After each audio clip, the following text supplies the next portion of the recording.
Hi guys, welcome back to The Next Drive and welcome to the Tesla Model Y Performance, the latest edition of it. It's January 2026 if you want to put a date on it. I'm feeling really rough, which is why I sound like I've smoked an entire Cuban tobacco harvest. If you get that reference, by the way, let me know which classic 90s sitcom that's from. Anyway, as you can probably tell if you're new to this channel, not regular car reviews, but that doesn't matter. I'm going to give you 5 things I really like about the Model Y Performance and 5 things I don't like about it.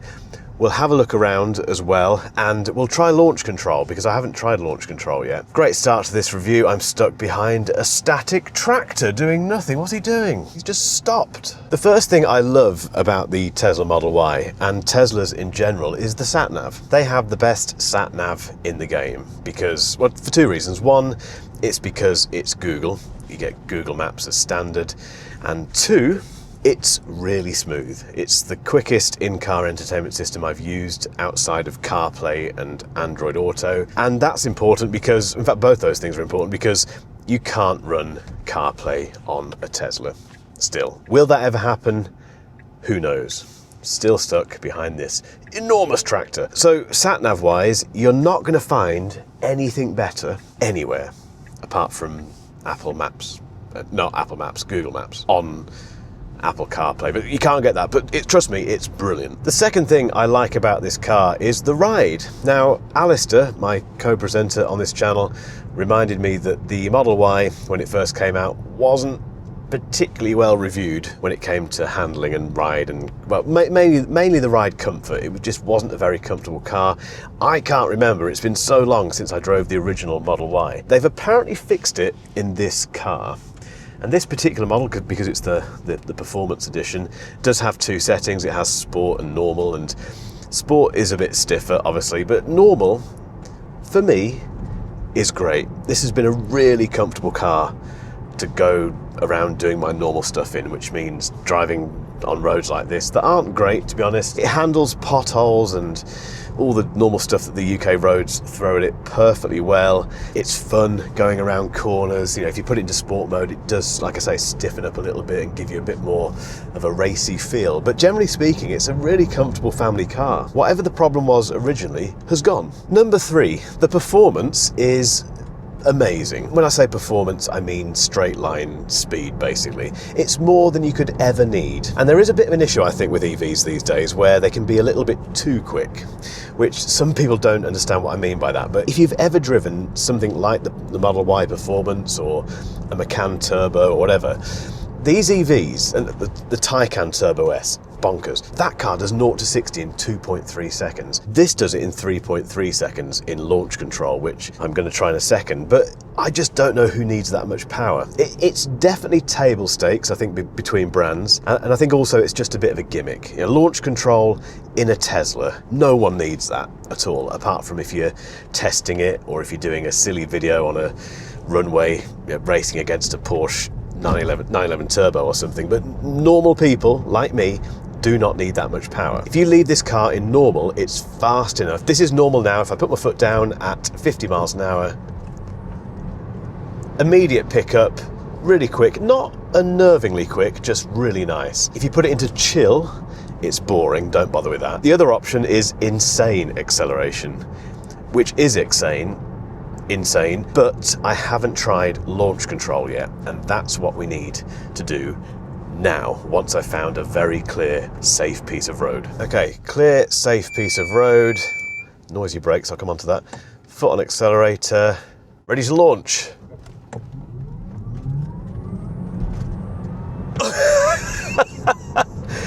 Whew, that was 60, and it is a 60 limit. Whew. It's not as explosive, actually, as the Taycan Turbo S that I did the launch control with. That was, I had to stop way before I got to 60 with that because it was just frightening. That was really quick, but just manageable. So performance, was that my 3rd thing? It's really silly if you want it to be, obviously be safe, but it's, generally speaking, as fast a car as you could ever need. Number 4 on my list of things that I like about the Tesla Model Y is the fact that you get so much stuff as standard. You get Electric everything, obviously. Most of it is hidden in that screen there because that's what Tesla do, but you get electric seats, steering wheel, everything. You get an incredible sound system, you get this panoramic, not a sunroof, you get everything basically. There aren't really any extras that you can add to the Model Y performance. There are a couple of things, but nothing interesting. You know, all the main stuff, even the wheels for instance, the 21-inch arachnid or something they're called wheels, all of it comes as standard on this car. And even if you don't go for the performance, if you go for the regular Model Y, it's the same deal. You pretty much get everything as standard. And compared to some of the other brands in this industry who have been around a long time, you know, the likes of BMW, Audi, etc., you don't have to add packs on to get stuff and, you know, and spend more and more money, basically. I know nothing comes for free in life, but it does feel like you're getting a lot for your money. Whenever I get into a Tesla, I just think, oh yeah, of course it's got that. And I look at the spec sheet and it hasn't been added on, it's just there as standard. Great example there of the performance. I needed to pull out relatively quickly then, and no drama. No noise either, because there's no engine, and because of that, a performance car without an engine is still a bit weird, but no drama whatsoever. Number 5 is that I really like how this car looks, and to illustrate that, I need to pull over and give you a very quick walk around. Okay, let's take a look at the Tesla Model Y performance. Left my phone in there, shouldn't do that because it's the key at the moment. It's one thing, it's very convenient to get in and out of if you've got your phone on you. Anyway, I really like the look of this car. This is my 5th thing that I like about it, and mainly because of 2 things. The rear end, which is just so purposeful. The performance has this, I don't think is it real carbon fibre? I don't know, but it has a carbon fibre-ish spoiler, which just sets it off lovely. Sets it off really nice. It's just a really, really nice ending to the car, basically. The second thing is round the front. I love the Cybertruck-inspired lights, which came in earlier this year. The very first review on this channel is of the regular Model Y, but that was when it was first introduced as this new look. The wheels are very nice. As mentioned, 21-inch, absolutely huge. We have red calipers with Tesla on them. I think it's just a very purposeful, mean looking car. I like the rear lights as well. I like the kind of light strip which has gone off, but the light strip here, it's a good looking car. Right, interior. Firstly, perfect family car because your family fits in it, no problem whatsoever. But in terms of a adult-sized human being, I'm about 5'8", 5'9", and an unbelievable amount of space. If you were 6 foot, 6.5 foot, you'd still be pretty much okay, I think. And this is the white interior version. I wouldn't go for this white interior personally. It's quite striking, it's quite nice, but it's just asking to be destroyed by kids and eventually get mucky just through getting in and out of it, wearing jeans and things. If we go into the front, there's not much to show you really, because Teslas are sparse, to put it mildly. We have a great big display. This has got a slightly increased resolution, and I think it's slightly bigger. It's basically a bit better than before. And like I say, it's one of the best in-car entertainment systems you'll ever find. We do have some carbon fibre-ish trim here, which is nice. We have the lights going around here as well, which is lovely. Loads of storage. Great big hole there. Great big hole there. 2 cup holders. As you can see, you can get quite a lot of rubbish in your door bins as well. And yeah, the great big panoramic sunroof, not a sunroof, which is very pleasant. It's a nice place to sit. Let's do the specs very quickly before I tell you what I don't like about this. 0 to 60, as mentioned, in 3.3 seconds with launch control. Top speed, 155 miles an hour, 460 brake horsepower. It's got a new performance 4DU drive unit, which provides 32% more peak power and 16% more peak torque than before. Adaptive suspension, that's all new as well. Different drive modes that I talked about earlier. Stability assist.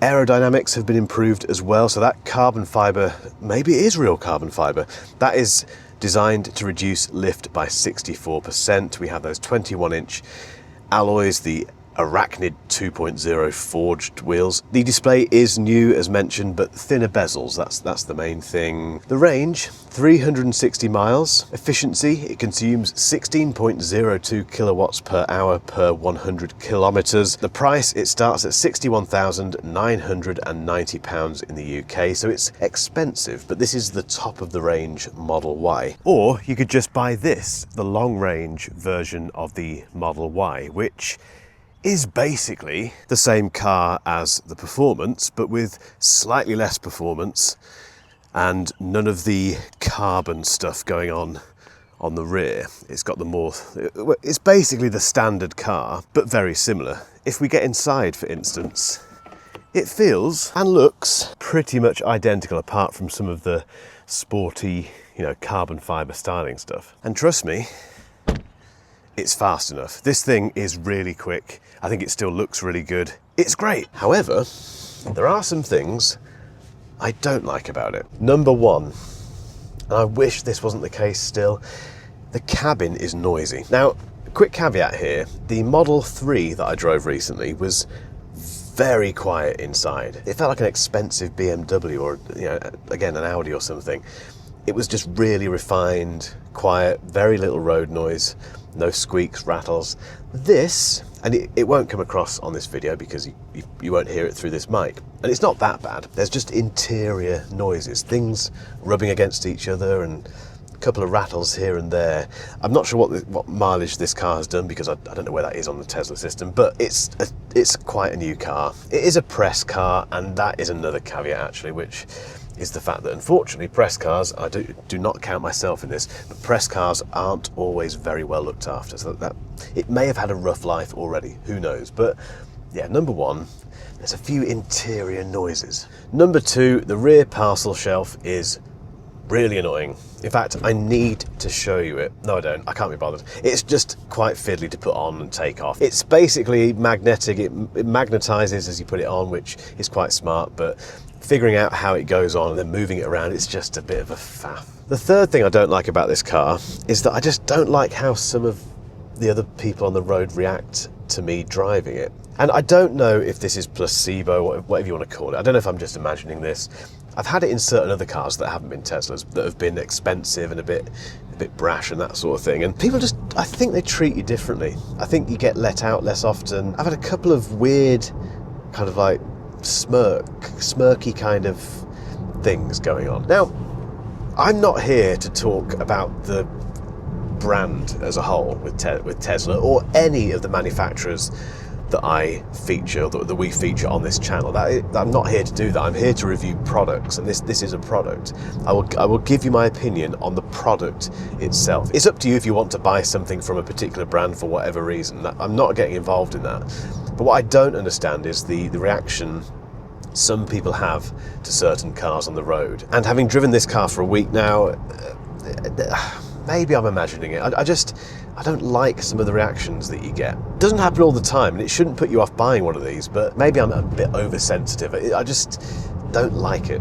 Number 4 is the rear visibility, which just isn't that great. I can see what's behind me, but the window itself is quite thin, if that makes sense. Partly because that rear end, I mean, I guess it's a bit of a compromise of having that, what I think is a really nice purposeful rear end on the Model Y Performance. It's big, which means there's less room for a window. It's not the end of the world, it's just a bit annoying. Number 5 is the squeaky brakes. You may have heard them back there, and that's something which might just be on this particular car, and again, might have had a hard life being a press car, I don't know. But again, there are certain cars that I've driven that have squeaky brakes by default, and you take them back. I've had my own cars that have had that, and you take them back to the dealership and they say, oh, we've checked them, they're fine, as long as they're safe, etc. And they feel very safe, but they're just a bit squeaky, and that's, again, a bit annoying. So, in conclusion, this Tesla Model Y Performance is as good as any other Tesla I've driven. It's incredibly easy to drive. I've said this before, Tesla abstracts you away from the driving, if that makes sense. So it's the best one-pedal driving experience you'll ever have. Some people like that, some people don't like that, but Tesla have pretty much nailed it. The charging network is fantastic. The performance on this is ridiculous. It's comfortable, it's very practical. That boot is massive, you can fit a dog in there, I can confirm that. It's just a very practical family car with personality, with none of the worry that you get from some EVs when it comes to range, because you just know you can charge this pretty much wherever you're going. There's going to be several Tesla superchargers along the way, so you've got all that. It's not cheap.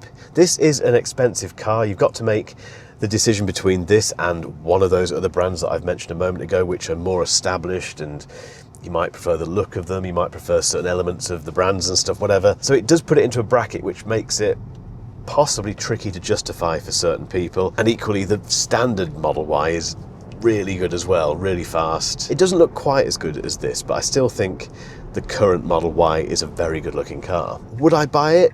No, not for me. It's not really the sort of car that I'd own, because I've got a Range Rover Sport and I'd prefer that. It's as simple as that, you know. I want a petrol car, really. And equally, I think it's quite expensive. I think I'd struggle to justify spending this much money on a Tesla Model Y. But it is a lot of fun to drive, and it does have that insane acceleration mode, and I like the way it looks. I do keep looking at this car on my drive and thinking, I'd like that. I'd be quite satisfied if that was my car. Guys, as always, let me know in the comments what you think about the Model Y Performance. Are you thinking about getting one? Are you thinking about getting something else? Get involved. I will as well, as always. And if you haven't hit subscribe yet, but you've been watching The Next Drive for a while, you know what to do. See you next time. Cheers. Oh, quick bit of driving. Woohoo! Excuse the noises.